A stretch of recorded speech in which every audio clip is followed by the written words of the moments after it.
19th-century philosopher Karl Marx opined that religion is the opiate of the masses. Yet with the decline in religious practice in the 21st century, the alleged tranquilizing qualities of religious adherence have been replaced with a new opium, the internet. The comparison between a highly addictive narcotic and the internet is unfortunately not hyperbole. Numerous studies show that some of the most harmful aspects of online activity have become so addictive that our quality of life has been reduced to that of a digital heroin junkie, always looking for the next Twitter, Instagram, or YouTube fix. Insert your digital vice here. Most people have one these days.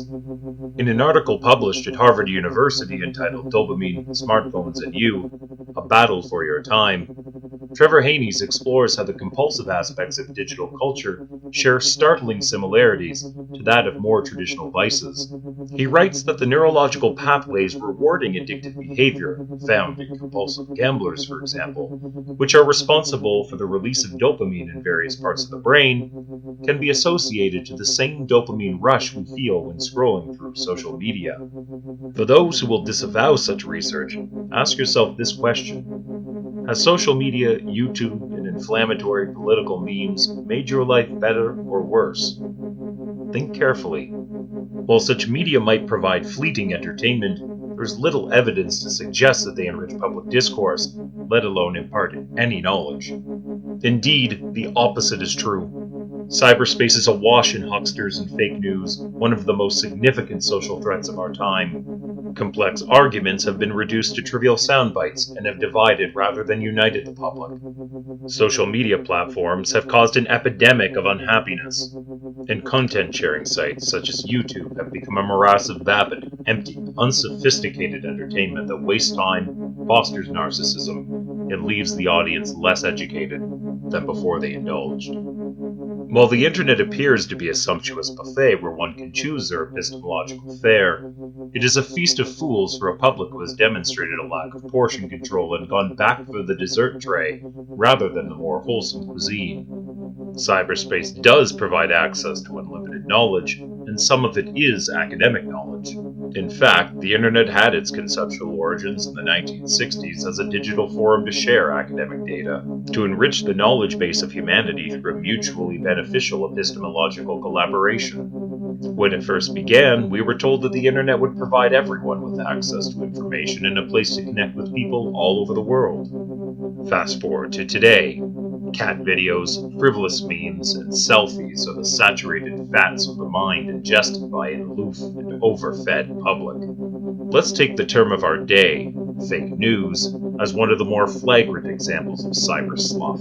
Apart from the obvious misinformation floating about in the form of clickbait headlines, misleading advertising, and Russian bots trying to convince your grandmother that lizard people run the United States, there is so much disinformation disguised as fact that the goal of an informed electorate, the gold standard in any democratic nation, has become wishful thinking. What is the solution to this lack of portion control and willingness to indulge addictive brain candy rather than something nourishing for the mind? Well, as for any addict who needs treatment, the taps need to be turned off. How can we put this genie back in the bottle? We already know how. Twitter, Google, and Facebook all employ algorithms that curate which searches appear and which do not.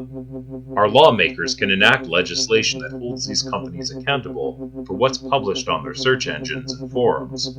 In a perfect world, we might even enlist their help in devising a new type of search interface that checks for fake news, information whose intent is to mislead with malice. We already have these rigorous standards for traditional advertising, so why not for the internet? It has become the public square of our time, and as such needs the same regulation that we would apply to, say, a billboard on the side of the highway, or a commercial on television. Before you become enraged at my ideas, I'm not suggesting that we get rid of all the epic fail videos and other clearly humorous or satirical content on the internet. Satire websites such as The Onion have an important function in a democracy to hold truth to power, and cat videos, while a waste of time, are generally harmless. However, anything designed to intentionally and injuriously mislead should be cast into the abyss where it belongs. If you think I'm overreacting, consider this. That quip I made about trying to convince one's grandmother that lizard people run the United States is sadly true. An article published in The Atlantic reports that while 90 million Americans believe aliens exist, about 4% of the US population, 12 million in 2013 when the article was published, believe lizard people control politics. Need I say more? Let's consider another aspect of internet culture: memes. While memes about benign, everyday life are harmless enough, political memes that reduce complex topics to trifling sound bites are Twinkies for the mind. Like the off-yellow sponge cakes, you may think you want them at first, but once the empty calories are consumed, they leave you feeling bloated and emotional. In essence, communication removed from an in-person interface has reduced topics of sophistication to juvenile insult battles, a race to the bottom that usually ends with the invocation of Nazi Germany, or the comparison of one's interlocutor to Hitler. There's even a new logical fallacy that's been coined in our digital age: reductio ad Hitlerum, Latin for reduction to Hitler, also known as playing the Nazi card as an attempt to invalidate someone else's position on the basis that the same view was held by Adolf Hitler or the Nazi Party. As an example of how this absurd fallacy works, consider the following. Because Hitler was against immigration, should you hold any views that critique immigration, you must be a Nazi. If we follow this brand of logic, one could also argue that because Hitler was anti-tobacco, it must follow that anyone who is against smoking subscribes to Nazi ideology.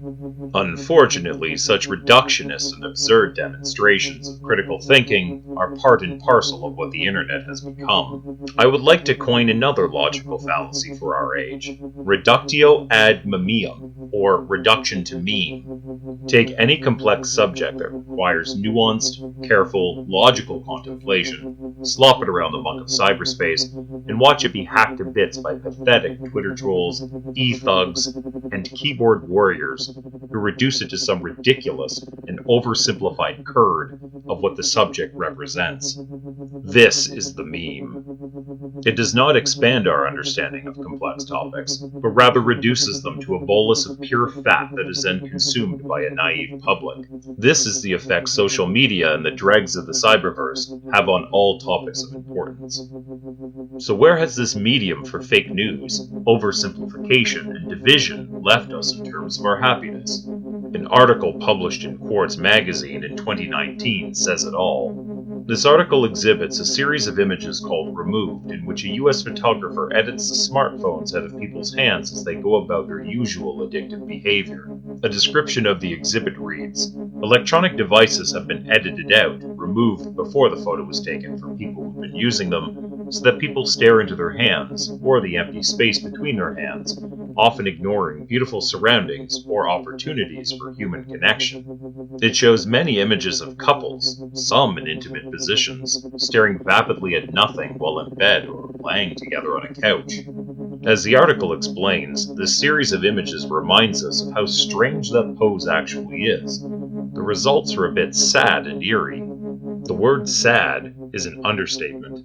Suicide rates among youth in many technologically developed nations have skyrocketed. Between 2009 and 2017, rates of depression among kids ages 14 to 17 increased by more than 60%. The same trends held when researchers analyzed the data on suicides, attempted suicides, and serious psychological distress, a term applied to people who score high in a test that measures feelings of sadness, nervousness, and hopelessness.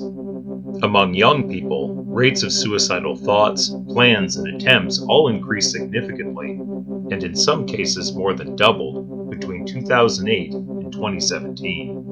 While researchers are hesitant to name the culprit for this epidemic of depression, I am not. Instead of being a place of connection and collaboration, social media has left young people feeling inadequate and lonely, in part because of the pressures placed on them by status, driven by likes and social media validation. A 2017 article called "Is Social Media Making Me Miserable?" published in Time magazine offers more insight into this phenomenon. In it, the author asserts that social media appears to be stressing people out. A study in 2017 investigated 18 to 22-year-olds and how social media impacted their anxiety levels. The more time they spent on it per day, the greater the association with anxiety symptoms, and the greater likelihood of an anxiety disorder. So while people look happy on their Instagram pages, much of it is a veneer. Addictive behavior and competitiveness to appear happy become self-perpetuating obsessions that grind down the spirit and make one feel more alone than connected. The same could be said of the drug addict, who tends to withdraw from family and friends, escaping instead into the short-lived and destructive euphoria of their dopamine fix. Withdrawal leads to isolation. Isolation leads to inertia, apathy, laziness, and an unwillingness to take responsibility. And while the digital leviathan claims another soul, its henchmen, the vacuous hordes of narcissists who fancy themselves social influencers, contribute nothing to the greater good. No knowledge, no social utility, and no actual humanity. If knowledge is power, then the internet became a weak shadow of its former self sometime back in the mid-2000s with the advent of Facebook, Twitter, YouTube, and all the other dregs of the cyberverse that has turned humanity into ineffectual amoebas whiling their days away in their suburban fattening pens. We need to go back to a time when truth was something ascertainable, when the airwaves of knowledge and discourse were not clouded by the airborne infection of disinformation. We should revisit the lessons taught by our World War and Depression-era grandparents, who didn't need a smartphone to find their way around a city, who didn't need the empty validation of selfies and likes to feel confident in who they were and what they believed. Truth had more truth back then. Let's face it, the internet has failed. It has not advanced us. It has made us regress. It is time to device from our devices. If I haven't convinced you yet that the internet needs to be unplugged or, at the very least, curtailed because of its insipidness and addictive qualities, I will leave you with this thought by comedian Bill Maher. You think someone 80 is hopeless because they can't use an iPhone? Maybe the one who's hopeless is the one who can't stop using it. You think I'm out of it because I'm not on Twitch? Well, maybe I get Twitch, but I just think people watching other people play video games is a waste of time.